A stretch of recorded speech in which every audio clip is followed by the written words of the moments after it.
Oh, ladies and gentlemen, welcome to another episode of the Beyond the Junkyard podcast. I am your host, Junkyard James. With me, as always, the man with the most sauce, Kody Marinara. I say he's with me always. He wasn't there last week. You're feeling better this week, I'm assuming, because you're here with us. How are you, my friend? I'm here. I'm alive. Uh, the sickness caught me, and I couldn't stop coughing. I was just feeling really crappy last week. Trying to make you feel sympathetic because you know uh, the leader of the All Elite Pay Per View Challenge maybe deserves the week off. That's just me saying that. Fair Everybody's got enough. to step up their game, man. Um, Although I will give you the credit, sir. I will give you the credit. You should be at 7.5 because you gave me an assist that helped me get to number 8. Because I initially went with the Young Bucks to beat FTR, and I said, nope, your idea sounded much better, and it happened, and it was true, and I agree with you. I changed my pick to FTR, and if it hadn't been for that, we would have been tied at 7. But alas, we are not. But I'm here. How are you doing, sir? Listen, I'm doing pretty good. I'm doing pretty good. It's opening day in baseball is here. We'll talk a little bit more about that here in a little bit. So baseball is back. College basketball is Sweet 16 is tonight, starting tonight. We got sports galore. It's a good weekend, and we got not a whole lot to talk about, but the topics that we are going to talk about are pretty big and deep. Pause, no diddy. And and so yeah, let's jump right in. I want to go ahead right off the bat and say, if you haven't already, scan the QR code that was just posted on the top left of your screen. Join the real wrestling community. It's a place where we are building a community of pro wrestling fans to talk pro wrestling when we're not doing a live stream. We can just kind of, stir that sauce, get a little saucy, talk pro wrestling, and maybe even some other, non wrestling topics as well. Join the real wrestling community. Let's build that, and let's get into the show today. Oh, like I said, we'll start with our Iron and Turf sports segment of the week here. Uh, the MLB opening weekend is upon us. We had the Yankees defeating the Giants 7-0 yesterday, and a bunch of early games today, and then there's the Atlanta Braves who have to wait till tomorrow to play the first game. But with that being said, the question is for this topic, before the season really gets underway, who would you say are your early favorites to win or be competitive in the World Series playoff scenario on day number 2 of the season? Uh, well, hard to bet against the Dodgers and the Yankees, right? Um, Anybody but the Dodgers at this point. We're sick and tired of seeing those bastards win. um, I'll be honest, though. I think that while the Yankees look really good already, two teams that I really have my eyes on um, are the Tigers and the Mariners. I Okay. think that the Tigers have a lot of good young talent that could really take another step forward this season and really not only compete for the AL, but obviously contend for a World Series. And then the Mariners came one game short of making it to the World Series last year, falling in 7 in the ALCS to the Blue Jays. And the Blue Jays look good too. on paper, of course. We still got 161 of these to go for every team. Well, except for us, we have 162, like the Royals. But yeah, I'm really interested in seeing how the Mariners do. I think that even though they don't have Suarez back, I forgot who they picked up. There's somebody basically that replaced Suarez as a DH guy, but can also play in the field too.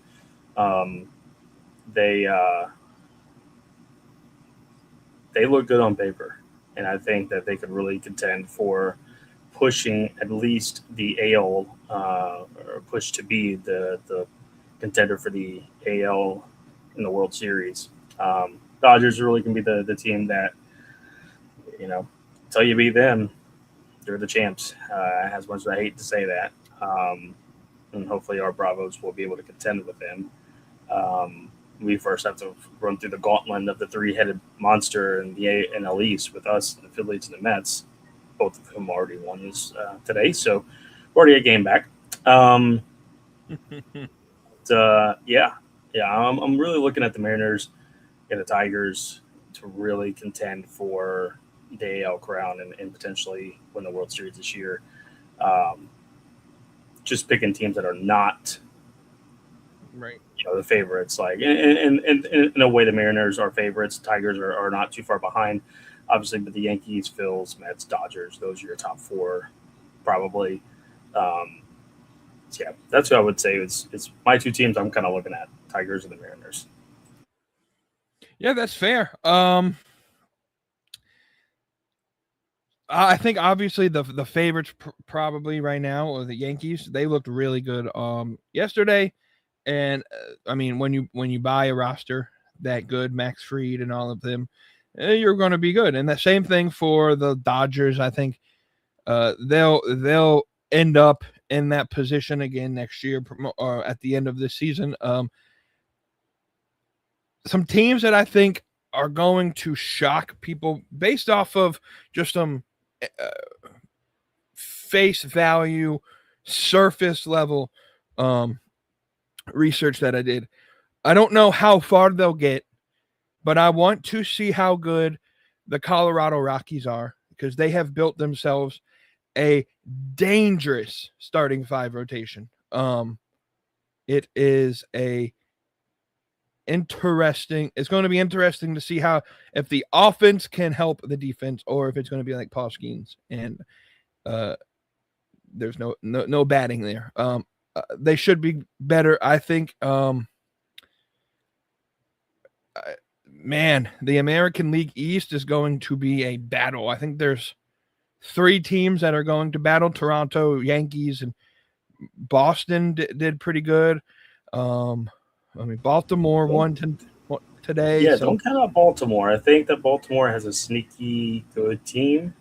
Mm-hmm. I don't know if it'll compete with the big 3 in the AL East, but it would not surprise me if the AL East gets 3 playoff spots, 2 wild cards, and obviously the AL East crown. But Baltimore might be sneaky good. They got to get some breaks with the injury bug, and their offense has to produce. But I think they're a team that not as much expectations as the other 3, and never know. They could surprise some people. Right. And then on the some other teams that I'm looking at, you said Detroit. I think Detroit's set up to probably win that division. But I guess Cleveland would also be a team to look out for in the Central there. And a team you didn't mention, but I think is going to be hard to beat is the Milwaukee Brewers. They put up 14 runs against the White Sox today. Yeah, I would say, hey, watch out for Pittsburgh, but Paul Skeens gave up 5 runs in 0.2 innings or he something. Only lasted 2/3 of an inning, man. But to his credit, I watched a little bit of that game, which oddly enough was on NBC and Peacock. So welcome aboard.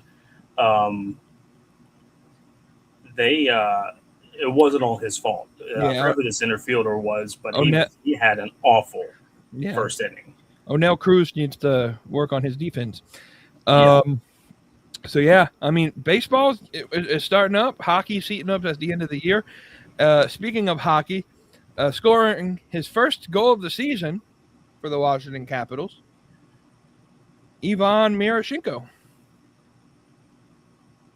How is he Mirage, doing? couldn't tell you, but he scored a goal. Hey, glad he scored. Got to get the youth movement involved. I just throw the season away and let's just be ready for next year. Yep. It's a weird year when the Buffalo Sabres are the best team in the Atlantic and the Capitals don't make the playoffs. So, yeah. Good for Buffalo. I'll be rooting for them in the playoffs. But good for them. Yeah. Those fans have been through so much. Well, see, their playoff drought is almost as long as the Buffalo Bills were, so that fan base has suffered enough. And what's going to end up happening is the Sabres are going to win a Stanley Cup before the Bills win a Super Bowl, and because that just is the only thing that makes sense. Because yeah. Anyways, MLB is closing out. Just randomly. I don't know if you kept up with your bracket over last weekend. I have two different brackets, one for my work and one for the friend group. My work bracket, I'm actually pretty good. I think I've only missed like 3. My other bracket, I don't know why I didn't copy the 2 brackets, but I somehow messed them up. And, well, that one's fucked up. Hey, don't pick UNC to go to the Sweet 16 anymore. How's your brackets doing? I'll be honest with you. I haven't even looked at the ESPN one that we're in. Haven't even looked at it, so I don't even know how good I'm doing in that. I got a couple of handwritten ones that I've done, and some of them are not good. Some of them are much better than others. Quite a few of them I did call High Point to beat Wisconsin, so I'm pretty proud about that one. And in most of the not most, I would say at least half of the brackets I had Texas beating NC State, and I had Texas going to at least the Sweet 16. I know they're playing right now against Purdue. I don't know what the score is, but I'm really hoping they pull through.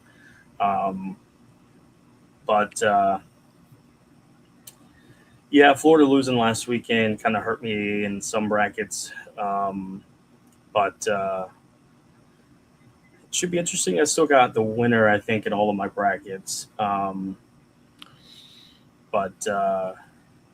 now it's going to get down to the fun part where we really start separating some more teams and get ever closer to the Final Four. Purdue's up by 2 with a minute and a half to go. I know Texas, they've been hanging around really closely with them. I just didn't know what the score was. But, hey, if they don't win, I only had Texas going to the Sweet 16. So Nebraska and Iowa are tied at 65. And then the other 2 games start after those games end. So they haven't tipped off yet. So Sweet 16 action, baseball, hockey. It's a good day to be a sports fan. But it's also a good day to be a pro wrestling fan. So let's talk wrestling. Let's first start with our mid-card meltdown segment of the week, my friend. Anything, and I'll open it up, in wrestling or maybe outside of wrestling, that kind of grinded your gears this week?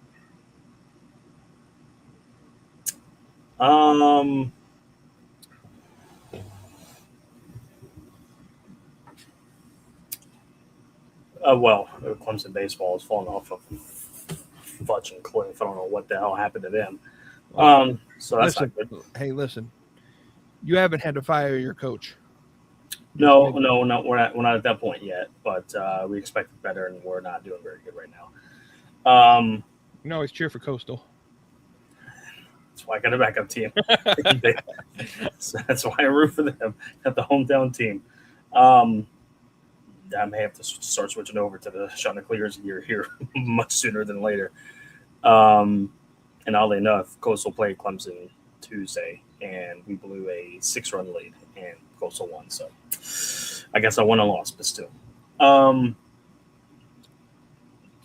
Nothing really, really crazy that I can think of at the moment. Now, I will say that I don't know if I'm sure you can see on the screen that I'm wearing a specific shirt tonight. Um, do you have any idea as to why I'm wearing this shirt? Now, if I remember correctly, 25 years ago today was the last ever episode of Monday Nitro. Is that right? Correct. That is the really wondered for three reasons. One, Steve Borden's birthday was March 20th, happy late birthday, and my wife's birthday was Tuesday, so happy late birthday to her too. She shares a birthday with the Undertaker. I don't know how I feel about that. Rest in peace, Granny. Need to clip that and put it to the show, man. It's still one of my favorite things he's ever done. Hello, Brittany. Yes, Stephen Borden, his son, made his debut in New Japan Pro Wrestling over the weekend. I don't know if you saw the highlights of that. Sure did. Looked pretty good, man. And he, I mean, not only does he look just like his dad, but he wrestles very similar to his dad. Got the hops with the drop kicks, got the athleticism. I don't know if you saw my post on Twitter with that, but he needs to do. So when you're doing the Stinger Splash, obviously you just jump in about 3/4 of the way and you splash onto the guy. Stephen Borden, Flash Borden, Sting Jr., whatever you want to call him. You need to start your jump either at the 1/3 mark of the ring, no more than half, because when you jump, son, you got to jump out of the ring. I mean, you got to overshot these guys. Mm-hmm. You got hops, my man, but chill. I don't need you to be shooting yourself into the top of the post and really giving yourself a concussion, cracking your cranium. So start that jump about the 1/3 mark, and like I said, no better than a halfway mark, or slow down your jump, because boy, that last one he did, it scared me to death. I thought he was a goner. But yes, that is why I'm wearing this shirt, to honor the unfortunate tragedy of 25 years ago. 25 years ago today was the last ever episode of Monday Nitro, and the second to last WCW telecast ever. Most people would say, what do you mean by that? And some people would say, oh, you're talking about the lame WCW main event on the episode of Raw between Booker T and Buff Bagwell. No, I'm not talking about that. I'm talking about the last true full telecast of WCW. This was the second to last Monday Nitro. The last one was WCW Worldwide.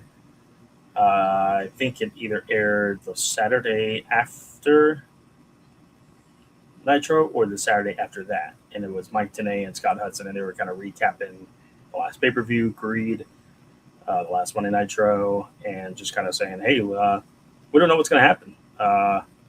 Might be the last time you see us, probably. We're not sure. And that was it. But yeah, such a sad day in wrestling. Probably the worst day in wrestling history, without the tragedy parts of obviously Owen and Eddie and things like that. Yeah, I would say probably the worst day in wrestling history, because you went from having two behemoth companies that were head-to-head every Monday night since 1995. WCW obviously beating Raw 83 weeks, surpassing its number one organization in wrestling for about 1.5 to 2 years. And then obviously the tides turned for good in 99. But the fact that you had the choice every Monday to go back and forth, and it ended. And it's funny because you know, a lot of people lost jobs. Some people got bought out by WWE and then just kind of stayed there for a little bit and then got cut. And then obviously TNA and ROH started in 2002, but you know, not the same. But it's funny. It's interesting how apparently in the book Nitro or Beyond Nitro, one of the two, I have both of them. The original plan was to have WCW be a touring brand with the WWF. And I believe they had even started setting up booking arenas, booking dates, and having this ready to go. And then like a week or two later, Vince scrapped that whole idea. And obviously we got what we got, which sucked. But yeah, just a really, really surreal night. It's always crazy to think that, man, 25 years ago with the last WCW telecast, and we were that close for it to keep going with Bischoff and Fusion Media buying it and continuing it. But obviously, Turner didn't want wrestling on their networks. They wouldn't even let WCW seek out new contracts, so they were screwed. Right. So yeah, I guess I don't really have anything that really grinds my gears, but more of a somber thing to remember is the end of WCW 25 years ago today. Well, I don't know if Tony Khan planned this or if it's just a bit of happenstance. But today was the last ever episode of AEW Unrestricted podcast with Aubrey Edwards and Will Washington. They're done with that podcast. They're not producing any other episodes. With, I think, the idea being they're eventually in the near future creating the AEW Podcast Network. Tony Khan, if you're watching, I hope you watch. Let us join your podcast network. We'll be great spokespeople for AEW. We already are. But yeah, I don't know. Maybe that's some happenstance.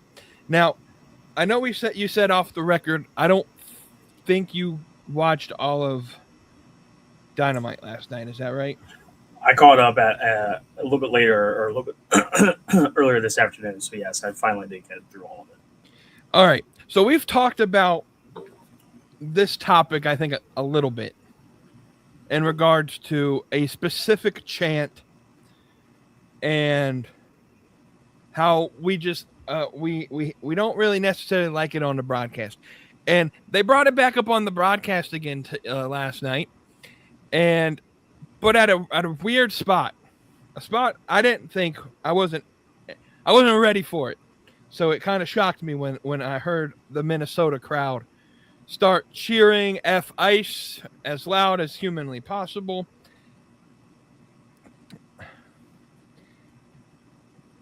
I got some problems with when they said it because Brody King wasn't on the show. Like, okay, if Brody King was on the show, I'm just going to have to suck it up. I may not like it, but I understand that the crowd thinks it's cool. It's like the what chant now. And people are just going to do it because they just want to do it. They just want to be annoying wrestling fans. But they did this when Roosh was fighting in the main event. And it's just kind of weird to me. Like, you went all night without saying the chant, but the Mexican guy shows up in the main event, and now that's your chance to say F Ice. You couldn't say it when any of the other wrestlers. I don't know any connection between Roosh and Ice or any of that. The only connection you can see is that he's a Hispanic person, a man of Latin descent. To me, it was just a bit weird. Like, with Brody King, okay, it makes a little sense why they chanted it because he's been pretty public about fuck Ice, and he has the shirts, and he's done all of that stuff. I don't think Roosh has said anything about Ice. So why are we saying the chant during Roosh in his match? It just annoyed me a little bit. It felt like they were like, oh, the Mexican's out, we can start chanting F Ice because the Mexicans out there, but the white people are there and the African Americans are there. Well, we won't say it then, but the Mexicans are there. Like y'all do realize, I don't want to get uber political, that Ice isn't just deporting Hispanics. They're deporting people from all over the world. Africa, Europe, Mexico. So, and they spent most of their time this week at the airports helping TSA so that you don't have to stand in the airports for 8.5 years to go through TSA. One of our friends went to California, and he said that it was only a 5-minute wait to get through TSA, which is probably a brand new record. I've never heard of that. So, for that reason, exactly. There you go.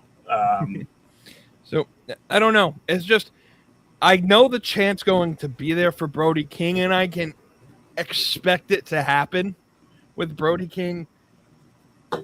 But every here's the token Hispanic guy. We're just going to hijack the show. Like, to me, that seems a bit like, oh, you're doing the chant because of his race. You're that's the only reason you're doing it.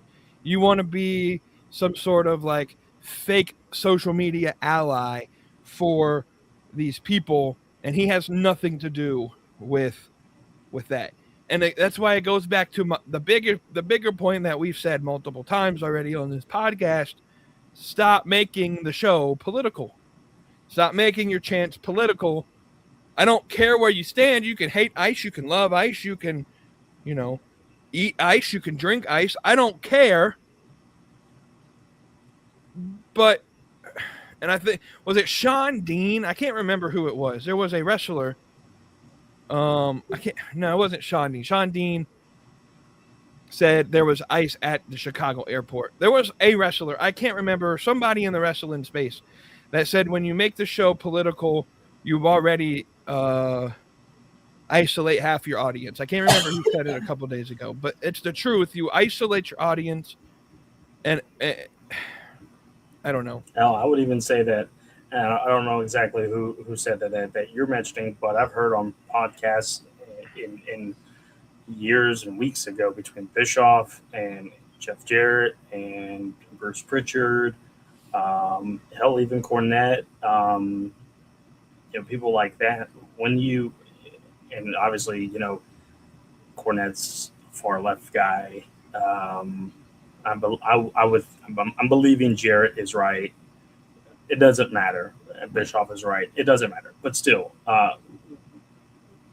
there used to be an old,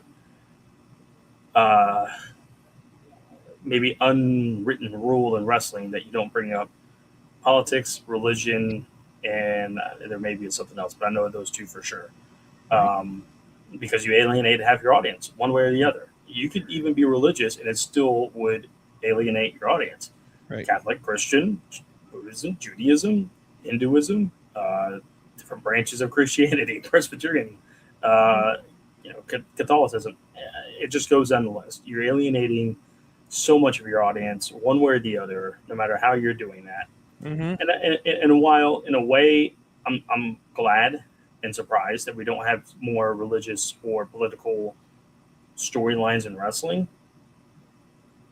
I'm glad for that, because obviously it can be swayed one way or the other, and it can probably make or break someone's career, no matter how that goes. I mean, once you implement it, it's just going to be hard to get rid of it, and then it's hard to, because Tony hasn't really taken a stance one way or the other, and I know that he was asked a question about that during that Revolution post-media scrum press conference. And he pretty much said, we let the wrestlers kind of. Right. He's saying that anybody on his roster has the creative liberty to express their opinions, and that's what makes AW great, and that's great and all right. But let's be real: if somebody were to wear a MAGA hat out in the ring, on the way to the ring, signs for life. It don't even have to be even them wearing a MAGA hat. Red hat. Yeah. No. I don't know if you've seen this. Omos was on the Stephanie McMahon podcast over late last week, and she asked him, who are some people that you listened to growing up that helped you in your path to being successful? And he named Elon Musk and Joe Rogan. That he listened to a lot of Joe Rogan when he was in college, which, by the way, I don't know when Omos was in college, but Joe Rogan was not some like super alt-right, conservative guy, but until 2023, 2024. So I'm assuming Omos was in college before then. He's not listening to Joe Rogan for political content. Elon Musk wasn't super political until the election of 2024.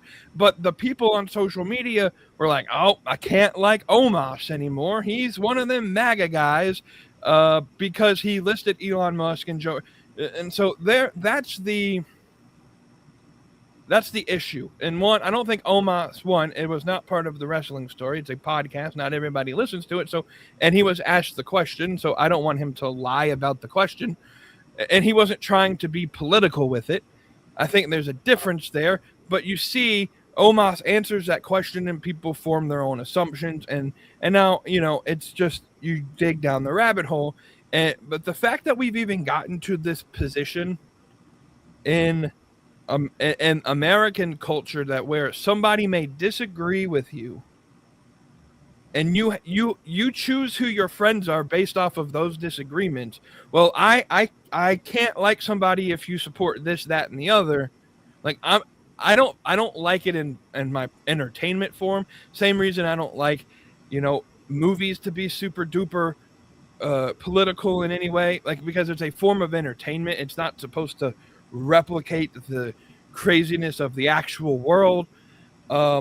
But like, I don't care where you stand on these issues. I think there's a place and a time for them.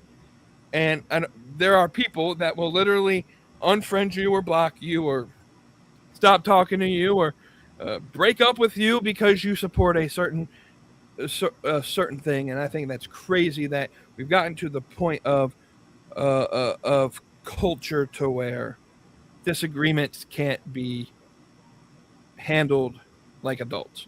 But anyway, not to make this super political, that's what grinded my gears. I don't know. Part of it is also annoying. Go ahead. No, I was going to say, no, I mean, I totally agree with what you're coming from, for sure. Very severe side topic, just because I saw this as a headline on the news, local news, not even, your mainstream biased media news, which local news can be that way too. But I saw a headline this morning before I left for work, and it got me thinking. And to me, I couldn't believe it, and maybe it's just me. And I need to preface this by saying what they said. I do agree in some capacity that it was terrible, it was horrible, it was awful. Don't think it was the worst, and I'm free to have my mind changed. The headline said that the United Nations, the UN, and I promise we're not trying to get very super political in the show, but it just spun in my head. The United Nations voted that the slave trade was the worst. How did the thing say? It was the worst crime in humanity. Yeah. It was awful, for sure. It was terrible, for sure. I think that there might be something that could have trumped that. I don't know. The Holocaust, maybe. That's just me. I'm just saying. Right. Well, the fact that we got to vote on what atrocity is the worst atrocity in the first place, like, they're all terrible. Right. How busy the United Nations is being right now in the midst of a pretty big conflict in the Middle East at the moment. I think that's the craziest part. Like, oh, well, this one is worse than that one. And, Joseph Stalin killed 19 million people, but we're going to pander to a certain audience just to get their support. No, I don't care. My question is, what is there supposed to be? Hey, we came to this ruling, or are we expecting to have people pay for the crime? Right. What's the right? I wonder, do they sit and when they have this vote, like the college football playoff committee, like this committee, or if this didn't happen, this one might have made the playoff. That's crazy. They probably did. I think they're all horrible, awful, repulsive, deplorable, and the fact that the UN figures that they don't have anything better to do at the moment at this point in time in history But to vote on something like that is right. Well, yeah. Well, look, they'll condemn the attack on Iran, but vote for pander for support from their base. That's crazy. All right. Well, let's get off the politics before we get kicked off of YouTube. we're not already. And I decided that I wanted to bring a piece of the Saturday show to the Thursday live stream this week and do what I like to call the monologue. Basically, there's a topic I want to talk about, and how I changed it to fit it into this live stream discussion. I'm going to go through my spiel. It's probably going to take me about 10 or 15 minutes to say what I got to say. And then at the end, I'm going to allow my co-host here to get his thoughts on my thoughts, if that makes sense, for him to react to my talking points. So with that being said, it's the best part of the Saturday show. It's the monologue.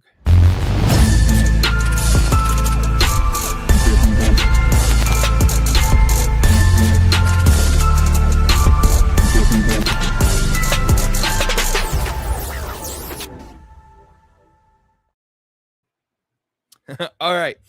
Before we get into this, I need you guys in the crowd, if you're watching live, to lock in, drop your thoughts in the chat.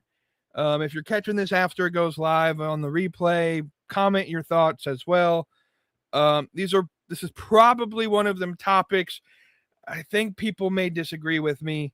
And honestly, that's good. It's fun to have these discussions. It's what makes wrestling, talking about wrestling fun. But let me ask you this question as the audience. When was the last time like a big stipulation match actually felt special? Like when they said we're going to do a street fight, or when they said we're doing a last man standing match, or a Hell in a Cell match, or a ladder match, or a first blood match, or whatever the stipulation may be, Texas Death, whatever. When was the last time it actually felt special? Because lately, and this isn't across one brand or the other, it feels like it's this way basically in wrestling in general, those matches are just happening. And especially on the TV brands, they're happening on free TV. Random Mondays, random Wednesdays, random Thursdays and Fridays, thrown on the card, like just another segment to get you to the pay-per-view. And so I think the point that I want to make, and if you allow me time to give you my perspective, this may ruffle some feathers, but what I feel is true right now is to make these stipulation matches more special, they should be reserved for pay-per-views. Like, we shouldn't have matches where the loser, gets their head shaved or can no longer fight for the AEW World Heavyweight Championship on free TV. Like, it shouldn't happen. Except maybe that rare occasion. Like, I'll accept it if it happens occasionally, once in a blue moon, but it seems like they're happening quite frequently. Just like finishers should be protected, these stipulation matches should also be protected. And so I want to break it down in a couple ways, from a business perspective, from a fan psychology perspective, and then just looking at the industry long term, why this can affect it. So first, the stipulations, they're supposed to mean something. Like, the stipulation should be the payoff, not used to get us to the payoff. Like, what sense does it make if you have to fight in a Texas death match to get to fight for the number one contendership, or as the number one contender? Like, the number one contender match should not be some big stipulation. It should be, here's the number one contender, they build their feud, and then they end up fighting in this big stipulation match at the pay-per-view. Like, back in the day, You just didn't get a Hell in a Cell match. Like Hell in a Cell and its original creation was not even a branded pay-per-view. Like you had a Hell in a Cell match inside of another pay-per-view. You had to earn a Hell in a Cell match. You had to make it feel like two guys really hated each other so much that, and the story had to escalate to a certain perspective that the only way that they could solve and end the feud was in a Hell in a Cell match. Like a Hell in a Cell match should not be match number 2 in a 4-part series. It should be the ending of the story. It should be the final chapter. It feels like nowadays we flipped what it worked. The stipulation is now the hook to get you into the series and not the payoff. Hey, if you tune in on Wednesday, there's an insert city name street fight here. Where's the escalation? Why? Where's the story? Why should I be emotionally invested? Nothing feels extreme if everything is extreme. If Darby Allin is having casket matches on Wednesday Night Dynamite, why should I care about his singles match on the pre-show of Double or Nothing? If he's having more extreme matches on free TV than the pay-per-view, why should it matter? And so from a business perspective, I think this is really starts to hurt the business. Promotions are trying to figure out, like, and I watch AEW pay-per-views and they do such a good job at their pay-per-views that I'm entertained regardless, but there's still some times where I'm like, this match doesn't fit there's no build here. I don't understand why this is on the card. You look at a WWE pay-per-view and a lot of times you're like even with WrestleMania, like WrestleMania doesn't feel big anymore. And let me tell you why I think that's the case. Because you're giving away your biggest selling points for free. Cody Rhodes and Drew McIntyre change titles for free. And you want me to think Cody Rhodes and Randy Orton matters more and I have to pay for it? You want me to pay to watch Cody versus Randy in a month and a half build-up? You want me to believe that, well, I can get a first blood match or a ladder match or some form of extreme match? Or just even last night, we had a number 1 contender versus EVP status match on free TV. And Kenny Omega wins, so he keeps his EVP. Now he's the number 1 contender. You want me to believe that, well, he had to go to this extent to keep his EVP, but him fighting for the title is supposed to mean something more than his EVP title? Why should I feel compelled to watch a pay-per-view? You've eliminated the urgency for me to buy the pay-per-view. I'll just catch the next stipulation on Wednesday or Tuesday or Monday or whenever the show is. Pay-per-views were in the past made people feel like I cannot miss this moment because something big may happen, but instead you can just catch extreme moments on your weekly show.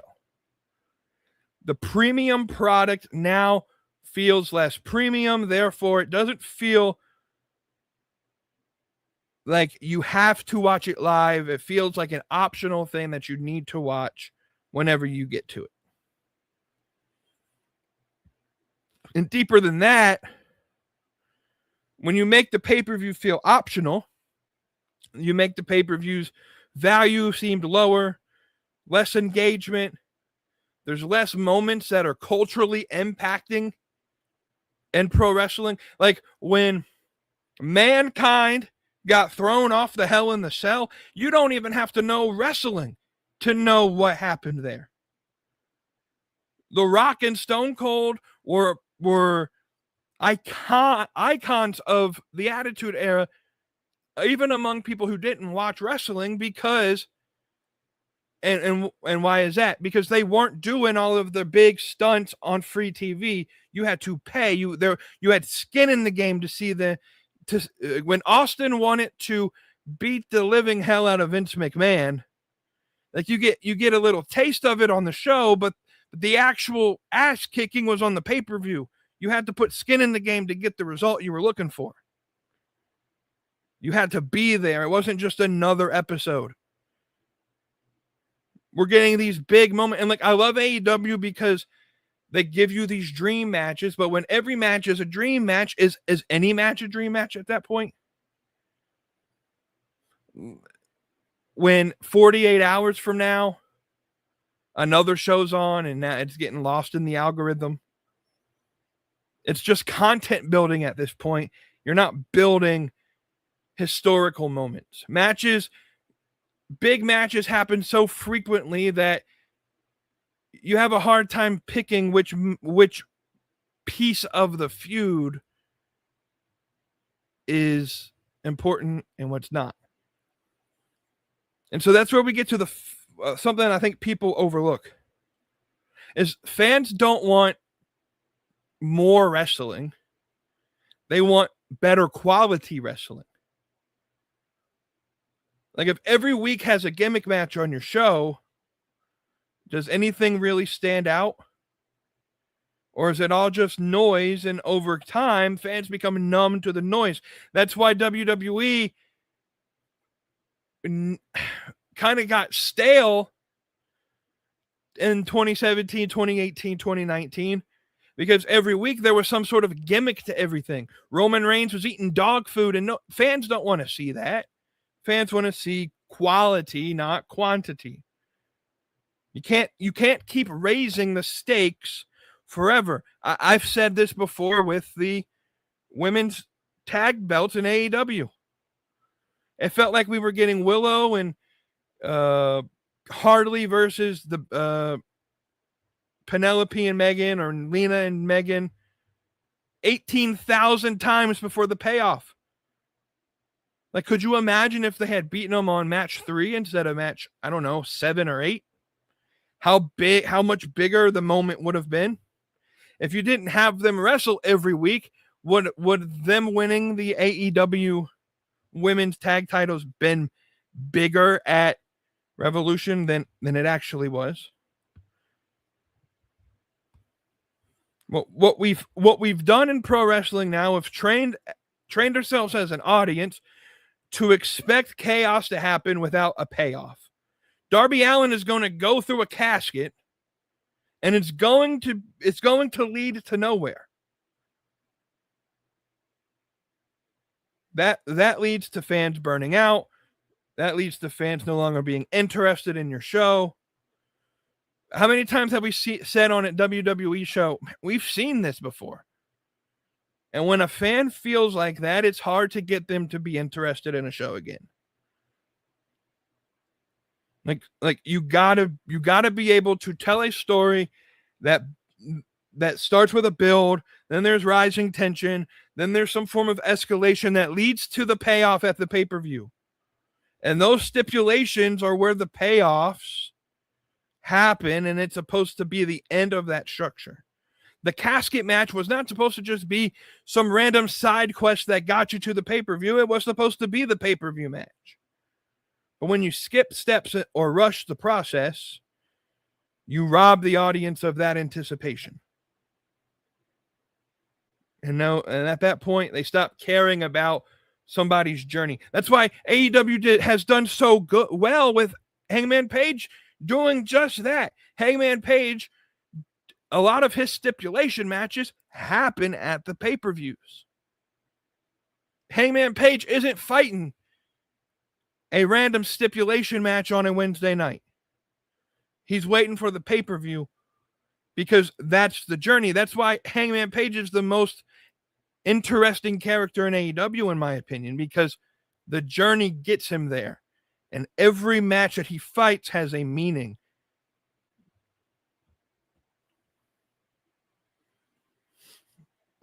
So what's the fix? How do they fix this? It's actually pretty simple. Protect the stipulations. Use them sparingly. Make them matter. Tie them into the stories. Save them for the biggest stage. That's how you create anticipation, urgency, prestige, and now you can make your pay-per-views feel bigger than ever.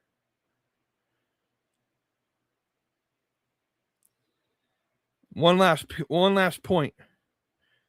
We're not just talking about ladder matches or cage matches here. I'm talking about stipulations as a whole. If I lose this, I can never challenge for the title again, or the career's on the line, or my head gets shaved, like they all, or world title matches even. Like, having them on free TV should not feel normal. A stipulation with consequences should feel irreversible. That's why it's so shocking that Hangman lost to MJF at Revolution. Because that what was it? Hangman got choked out or whatever it was, and you're like, oh shit, I didn't see this happening. This is serious. Hangman can never fight for the title again. It's a career-defining moment that when Hangman shows up is going to determine the rest of his career when he comes back to AEW. World title swaps should not feel common. Like back in the territory days, world title changes didn't happen very often. You didn't have 2 months and then you lose a title. You didn't have, Monday Night Raw with big title changes, except on rare occasions. Mankind winning the title on Monday night, being spoiled by commentary from WCW. They didn't do that very often. When they did, it meant something. Because at that point, the fans can be like, nah, I can see a title match next week and this week and the week after that. Why should I wait for the pay-per-view? You're giving away your main event for free. And literally from a business standpoint, you're throwing money away. And so with that, I'll cut it off here. That's my take. I know some people will push back on this. Give me your thoughts in the chat. Am I right? Am I wrong? Do you think it's good to save the stipulation matches for pay-per-views? And with that being said, I want to ask you, my friend, what do you think? Are we overexposing these stipulations? Or is this just the next evolution in the industry?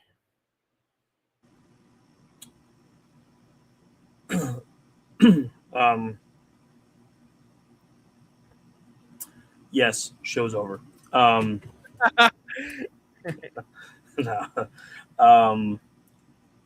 Very well thought, very well put, very well said.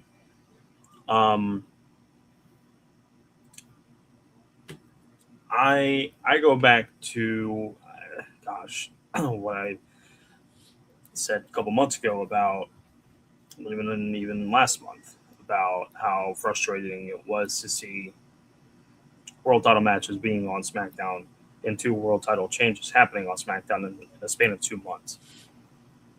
Inconsistent, frustrating, didn't mean anything. Diminished the value of having to watch the premium live events that you're charging people $30-$40 for to watch. Why should I watch it? If I get a free subscription to Fubo, if I get a free subscription to Sling or YouTube TV or whatever, and I watch SmackDown, I can see a world title change. I don't have to buy the premium live event. I don't have to buy the pay-per-view to see the stakes being fought for, to see the payoff of a storyline, to see the world title possibly change, or to even see the outcome of whatever stakes are involved in a match. Excuse me. Wrestling has gotten too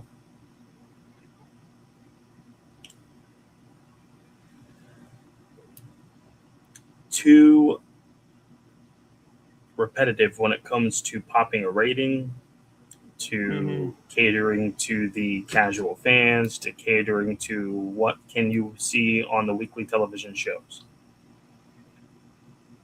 I'm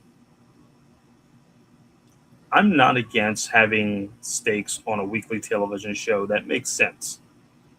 Number one contender matches, tournament matches that are, featured on weekly television, fine. I'm okay with that. You lose me at the EVP versus number one contendership. You lose me at the occasional world title match on my free television show. You're wearing down the whole stipulation aspect, the whole stake aspect of a match as a whole. There's a reason why there is the phrase payoff and pay-per-view. The payoff happens at the pay-per-view. Right. The word pay is in both shows, or in both phrases. You're trying to get your audience to be compelled enough, to believe enough, to care enough into the product, into the storyline, so they pay to watch the product to see the payoff. That's Wrestling 101. That's what the territory days were about.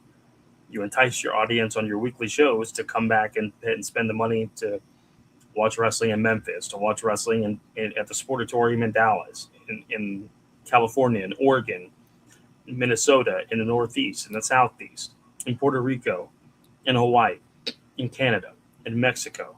And you enticed the audience to tune in next week, to pay their ticket. I have to see this match. I have to see what happens. There's plenty of times where people, myself included, obviously we couldn't afford to watch every pay-per-view back then. We had to wait for Raw the next night. And most of the time it was, dang, I wish I actually watched that live. I would have loved to see the reaction live. Excuse me. And then you have to wait 2 or 3 months later to see if you can get it on DVD. Or maybe at the end of the year when they do a best of show, you might be able to watch it on the best of Raw. And they put the best pay-per-view matches of the year on there, and you might be able to see it then. But it made you feel like you missed out. That feeling is gone. Because we get stakes on weekly television shows. I think you brought up a question. The first little bit of your monologue was, when was the last stake that you believed in, that you felt you had to watch, that you felt that you believed in enough that you couldn't miss it, that you had to watch it, that you truly were like, this is wild. I have to tune in. I have to see this. Let me pose that question to not only people in the chat, but to you. What was the last stakes match, gimmick match that you truly believed in? What was the first? What's the last one that you believed in? While you were talking, I wrote mine down, but I wanted to see what yours was.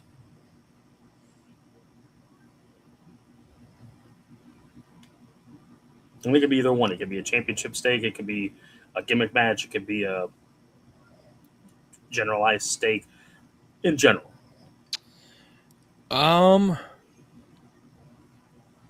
That's a good question. Probably, I don't know, because I feel like AEW usually does a good enough job at protecting their stipulations. So most of the time, the AEW stips, like, you start to believe them a little bit. I just feel like you can't use any modern wrestling because it's so overdone in general. I'd probably have to go back to like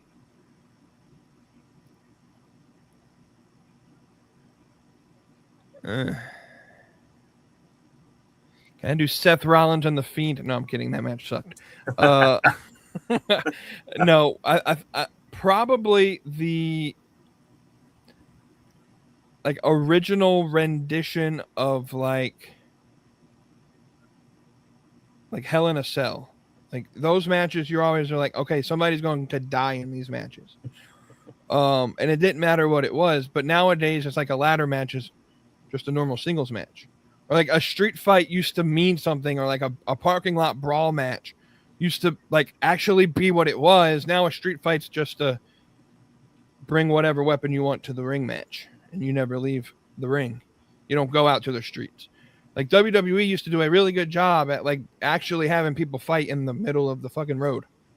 So I'd say probably you go back to that far, like, and I'll give you a good one that like I was young, so I thought this was real. Like Eddie versus Ray for stipulation, Dominic Mysterio. Like what? Why are they fighting for a kid? That you didn't see that at all. So seeing that in itself was pretty good. I was thinking about that one too. Obviously, you know, I was 2 or 3 years old, so I didn't get the gist of it until obviously rewatching this stuff later in life. The first Hell in a Cell. Obviously, that one's like, what is a Hell in a Cell? What are they talking about? And then you see the structure, and it's like, oh my God, that's different. That looks scary. Right. And then obviously got outdone by Foley and Taker in '98. And then I was like, all right, is it that one? And then I went a little bit further and I was like, oh, the winner take all stipulation from Survivor Series 2001, the Alliance, WCW and ECW versus the WWF. Now, yes, everybody knew the WWF was going to win. There's no question about that. But it was the aspect that you had a bunch of the original ECW guys. You had Paul Heyman. You had quite a bit of the WCW guys that were main event players like DDP and Booker T. And you're like, no way. Like, right. Yeah, you're still missing a bunch of big players from the WCW side of things, but, you know, that was different. It was like winner takes all. Okay, that's pretty believable. And I'm like, surely there's some more kind of recent ones. The first Elimination Chamber, Survivor Series 2002, especially when you first see the structure and you hear the steel, and it's like, oh boy, somebody's really gonna get hurt in this thing. So I was like, all right, maybe it's that one. The Dominic Ray ladder matches SummerSlam 05. I was like, maybe it's that one. The last time I really believed in a match, a storyline, a stipulation was not a title match. It was Hell in a Cell, and then era, WrestleMania 28, Taker versus Triple H. To me, that was the last time I truly believed in the product, the storyline, the match, Taker's streak. Triple H really didn't have to lose anything. It was just either Taker's streak or Taker won. But it was the last time for a while that we really got to see the violence, the blood, the gore. That was part of the Attitude Era and a little bit of the Ruthless Aggression Era. We were full into the PG era by this point, so it's like you didn't really see what they were doing very often. But it was Triple H lost to Taker the year before. Mm-hmm. Taker called Triple H out the next year saying, hey, we're not finished. We may have fought twice in 2 WrestleManias before this.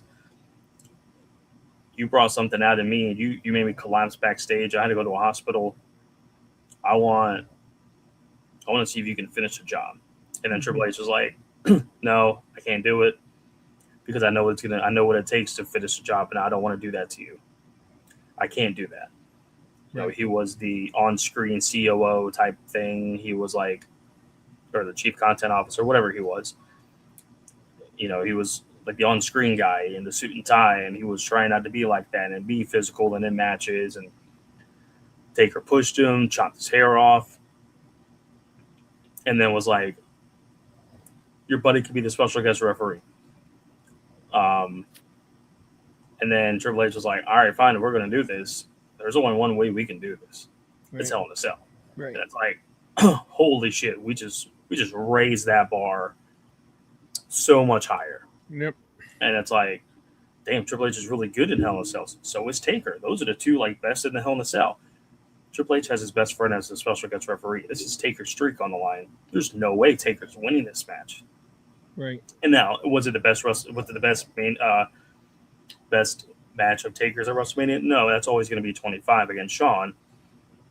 But the false finishes in that match, the story that took place in the ring, the storylines that took place up until that match, to me, made you truly believe in that Taker's losing this match, that he is not winning. Yeah. What were you going to say? So I would even say, you brought up Taker and the streak. Like, that whole build between him and Brock, when he actually finally lost the streak, no one actually thought he was losing. And when he lost, it was like they built it so well that, everybody was shocked when it happened. Mm-hmm. And then even the Daniel Bryan championship run, I think that was the same WrestleMania. They built the stakes for Daniel Bryan really well that when he actually won it, like, okay, it was a big deal. And so, like I said, AEW typically does this pretty well, but they've gotten to a point though to where like Tekla had a women's world title match on Dynamite last night, like, and every now and again it's fine, and so I'll excuse it, and it was actually pretty decent match, but like they didn't give us the only reason why Mina got a championship match, it was, I guess, supposedly because Toni Storm got beat up and there was no stakes behind it, and so it's just a random title match. But yeah, that's actually a good question. You think like the triple threat TLC match between the Dudleys, Edge and Christian, and the Hardys, like, that was a pretty big stake match. And like they're more than likely going to redo it at All In this year with the Young Bucks, Edge and Christian, and FTR. Can they build it to make us feel like it's not just another nostalgia act that AEW likes to pull, is my question. So I don't know. Good thoughts there. We'll end the show at this point. Any final thoughts that you have before we close up for tonight? For those who support the Bravos, tomorrow is Rep the A Day. So if you have a shirt, polo, hat, jersey, Rep the A. I'll be wearing a hat and a polo tomorrow to work, and hope that we win. I doubt it, but hey, you got to support your team. My team's finally unveiling their full uniform set on April 15th. That's going to be exciting. I can't wait to see that. The Commanders, although we pretty much know what it is, I'm hoping they unveil a Spear jersey of some sort. That'd be great. Yeah, other than that, just a whole bunch of sports, a little bit of wrestling, and should be shaping up to be a really, really nice weekend on our end. So that should be fun.